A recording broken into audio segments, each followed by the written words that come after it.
Okay, hi. This is much harder. Oh, the door opened. Much harder to do than I thought. I haven't done one of these videos since COVID. So you get a bag like this.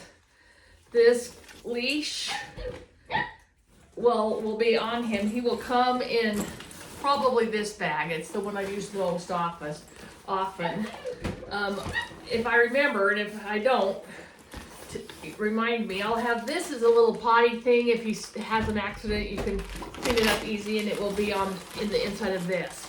I'm taking this home with me, so you'd have to grab that out and then put it in your blue bag. This blue bag will be in a backpack that I'll take home, but not the blue bag. You'll have all this stuff. So he'll come in that with the leash. So you've got a leash, and he'll have his collar on. We'll go over the folder in just a second. This is a bag with a stuffed animal. I'll try to suck it down a little. It's a stuffed animal that's smelly and gross in a blanket that he should sleep with first night, maybe a couple of nights, then he could wash it. It has the litter scent on it and ginger smell on the blanket too. So it'll make him feel more at home. It has a big bag of dog food in it, of the Life Abundance mixed with Costco's puppy food. Costco used to have just Nature's Domain, and then it had just Kirtland. And right now my Costco has both Nature's Domain and Kirtland. So this is half Life Abundance, half of those two puppy Costco foods mixed together. You can give them what you want. It will have a little sample from Life Abundance of Ugly Bones Dental Trees. You've got a toothbrush, you've got a comb. When you blow out your dog, I don't know if you did that at the Mee's house, but if this comb can't get through all the coat, then you haven't brushed him well enough. So this is a good way to tell that it's been brushed well enough. I will probably, in fact I will. I'm going to take this off and put it in with him. It's a squeaker, and it has an extra squeaker. You can get it, put it in the back of it. It will be in there. This will be in the bag. So the comb's in there. Oh, I just emptied it. I was going to put all the stuff. You've got a potty bag thing and a finger toothbrush that you just put on your finger and brush their teeth, or a real toothbrush, a big huge toothbrush. It has brushes on both sides. The comb, and then this is Life Abundance. He'll have had a bath with this shampoo, then that smell will be on him before he comes. So that's in here too. I'll try to put all this in one little bag just because it'll be easier to get through security with all of it in it. Oh, and you've got a little one of those water bottle thing, water cup things. So that's all the stuff that's in the bag. And I'll try to maybe just put it all in a couple of Ziploc bags, but it will be in there, okay? And then here's your folder. I suggest, here's a little potty box book, Way to Go from Patricia McConnell. Anyway, it's about teaching a dog to potty. I don't know if you need it or not, but it's in there. This is his microchip. I've circled where I stuck one of these papers from in here on there. And this you put on his collar. I don't put them on before I come because the puppies will chew them off of each other. So you need to register it. You can go to this thing and call them, or go to there and register the puppy to you so that if it's lost, you'll find it. So that's important to do. The contracts here that you did with your signature, and there's my signature on there for you. And then this is important, and I can't tell you how many people forget to take this with you to the vet. You need to take this. They usually give me a vet booklet that you can use all the time, but they were out of them when I came. So they put, this is the shot they gave him, and they wrote down what they did, and that he was normal, and all these, they were checked all normal. He didn't check them all, but they were all normal. And they gave him a deworm, a Pyrantel, so you know that that's been done. And the date that they did it, okay? So take that with you to the vet, register the chip. It's a lifetime membership. It doesn't cost anything. I've already paid for all of it. So we're going to go over this book just really fast. Not every little bit of it, but picture of mom and dad on this page. How important it is and how to do socialization with a puppy. They haven't had all their shots, but that doesn't mean you should never take them out. This is the most important time of their lives to be out and about. If they haven't seen a person with a hat on until they're 6 months old. They will freak out over a hat. If they haven't seen, I don't know, my first dog, we went on a walk and there was a bale of hay on the road and had never been there before. And Sadie could hardly walk past the bale of hay. She was so scared about, what is it? What is it? And the next day it was a butterfly. Same reaction as the bale of hay. It's like, I've never seen that before. So the more things they can see, hear, smell is super important for them at this age. One of the best ways you can do it is you can put them in a shopping cart, put a blanket around it so there's no germs that they can get from the shopping cart, like go to PetSmart or Home Depot and let them stay in it or in your arms and walk around until they're fully vaccinated. Be careful about that. This is about dog food. This is the stuff, the Life Abundance, and how to get it if you want it. This dogfoodadvisor.com is a unbiased dog food grading system. You can look up any dog food and say, how do you grade that? And you want to get highest grade A, dog food for your dog. I keep mine on Life Abundance still forever and ever, but my daughter gets a big 50-pound bag of an A food from PetSmart or the wherever. And then when it's almost has a quarter of it left, she gets a different kind, and then they eat that one, and then you need that quarter to slowly switch over to new food. So like every 3 months her dogs get a different kind of food, and that's not a bad thing to do either. So you just need to decide what you want to do about dog food. These are about things that are poisonous to dogs, things that are not healthy for dogs. The only one I really want to talk about is grapes sometimes causes kidney failure, but not every single time. My dogs ate it before I ever knew. When I first had dogs, I didn't know that grapes are bad for them, and they ate them. But it can cause kidney failure. But sugarless gum candy with xylitol, which is now sometimes called burnt sugar, and sometimes burnt sugar is in peanut butter and ice cream. That kills them every time. It causes liver failure and very dangerous, so be very careful about that. Then it's about poisonous plants and parts and stuff to plants. And then there's an emergency kit. And I always suggest you should get an emergency kit set up right now. If your dog ate that gum or, peanut butter that had sugar birch in it, and you call the vet, what do I do? They say, make it throw up. How do I do that? The ingredients and how to do it would be in here and you'd be okay. Or sometimes vets can't see you for 5 hours and it's too late if you had to wait 5 hours. So having an emergency kit is very helpful.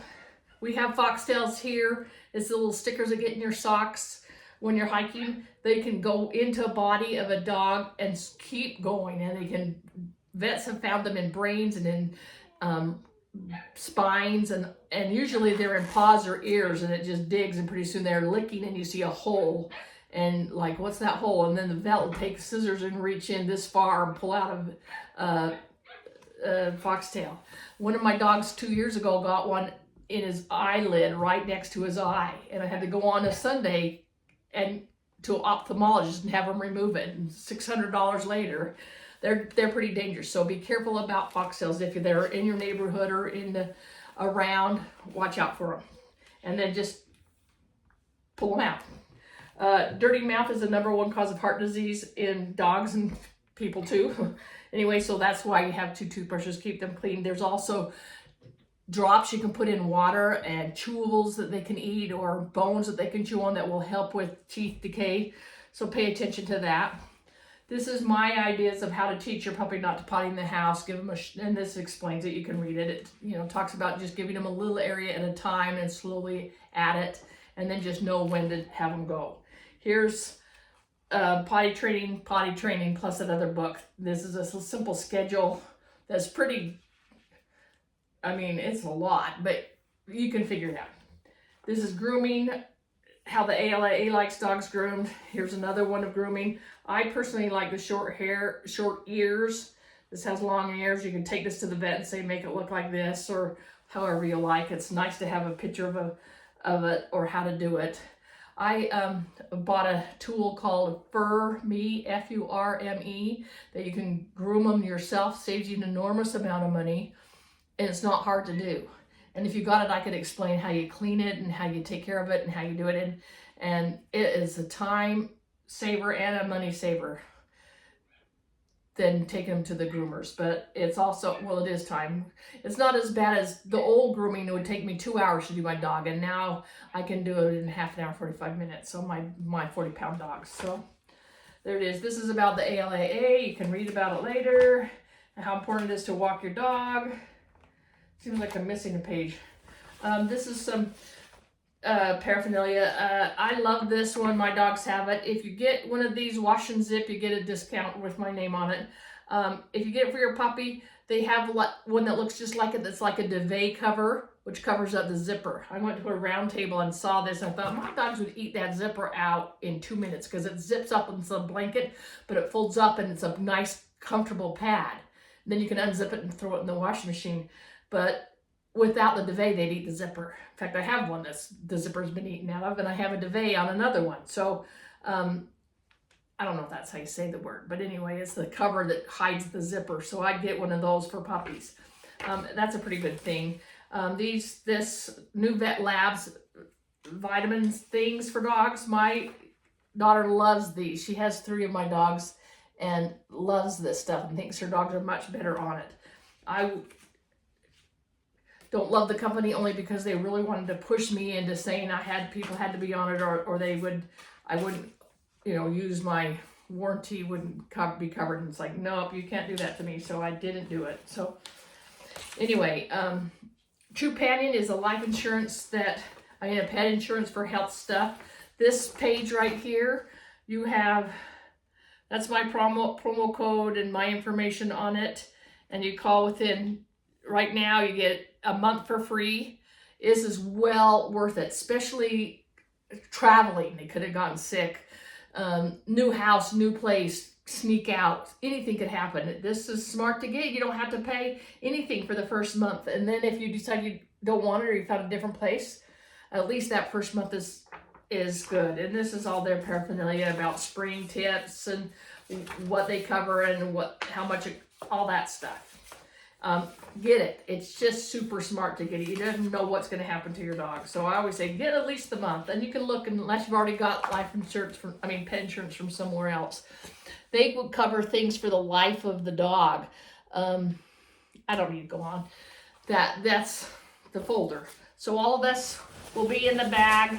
I will probably go through security and hand you the bag. It'll be in this backpack, and I'll switch it. I'll give you the bag, take my backpack, shove it into the dog crate, and get back on the plane as fast as I can. Hopefully I'll make it through security and I'm not stuck.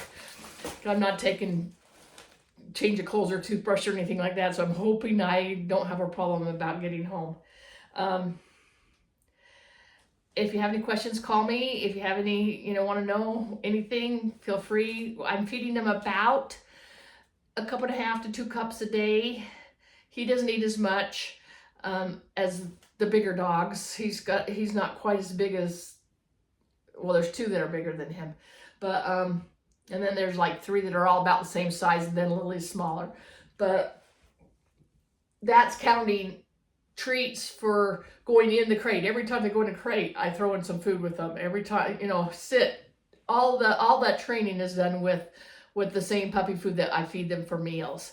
And I would suggest not giving them treats until they're at least 5 or 6 months old. These puppies are so smart that they'll say, well, I'll just quit eating, and then they're going to give me some better food. They'll give me chicken. They'll give me turkey. They're going to give me those good treats. So those treats, they're happy to get their dog food. And as long as it's working great, I don't add fancy stuff, because they'll become much pickier eaters getting different food. Well, that's my opinion. You do what you want with your dog. It's your dog. But that's my opinion, and I hope I didn't talk too fast and that you were able to see it all and you understood. And I'm excited for you to get Philly. He's been a fun puppy. I wonder if I should turn this around, let you see me get them in. You want to see me put them in? They're outside. I'll turn it around. Let's see if I can turn it around without tipping it over. Okay, there they are. There's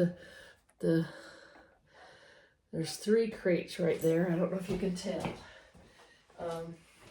This might just be fun for you. I wasn't going to do this, but so there's either Philly or Nickel, whose now new name is Ollie, gets put in this teeny tiny crate. so that they get used to being by themselves. And boy, he didn't like it at first, but he's getting much better at it. So I'm gonna call him in right now. Here puppies, here puppies, here puppies. Good job, you missed. There you go, good job. You missed, it's over here. It's over here. Here, we'll put you in it by yourself. There you go. Come here, Lily. I didn't have them. There you go. Good job, puppies. You did a great job. You're in. Good job. Oh, you got in by yourself. Good job. Come on in, Philly. Get in. Get your feet in. There you go. Okay. 1, 2, 3, 1, 2, 3. We did it. Good job, puppies. There they all are. Can you see them in the... Oh, I don't know how to... That thing's falling. There. So that's how they sleep at night. They've been going to bed about 10:30 for the last time, and I get them up by 7. And a couple of times, nobody's ever pooped in the crate. Sometimes there's been pee at the bottom of the crate. Last night this side did, but not the other side. But I don't know which puppies were in it and which one's having an accident or which one isn't. Sometimes I can guess because, like in the morning, Lily, this morning there was pee in this crate, and Lily must have been in it because everybody else went out and sat down and peed. And Lily played instead. It's like, oh, she's probably the one that peed inside the house. So, Philly, I watched him go out last night, the day before yesterday, and he started peeing, and I counted like this: 1001, 1002, 1003, and I got to 20 before he quit peeing. It was like Austin Powers. His bladder's pretty strong. It was a long pee, but they don't like to do it during the day. They only like 2 or 3 hours at the most during the day, and then they're out, and then they come back in for an hour or two, and then they go back out. So that's what we've been doing, because I have a good fenced area that they can play in and go potty in.